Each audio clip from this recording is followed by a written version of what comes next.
Hello everyone, সকালটা শুরু হয়েছিল চা আর বিস্কুট দিয়ে। এখানে একটা চা দিদির আছে, একটা আমার, চিনি ছাড়া চা আর টপ বিস্কুট। তারপরে দুপুরের লাঞ্চ নিয়ে চলে আসবো। এখানে দুপুরের লাঞ্চে ঘি, কাঁচা লঙ্কা, ডাল সিদ্ধ, আলুর চোখা আর মাছ ভাজা। এখানে আলু, শুকনো লঙ্কা আর পেঁয়াজ দিয়ে ভাজা আছে। তারপর সন্ধেবেলায় টিফিনটা চাউমিন দিয়ে করলাম। দেখতে পাচ্ছ এখানে দিদি রান্না করে দিয়েছে চাউমিনটা আমাকে। তারপরে রাতের ডিনারটা রুমাল রুটি, তড়কা আর আলুর তরকারি দিয়ে শেষ করেছিলাম। এই দেখো তড়কাটা সরি আলুর তরকারি।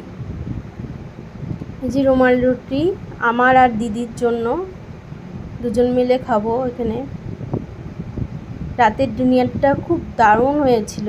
আমার তো রুমাল রুটি খুব ভালো লাগে তরকারি দিয়ে খেতে।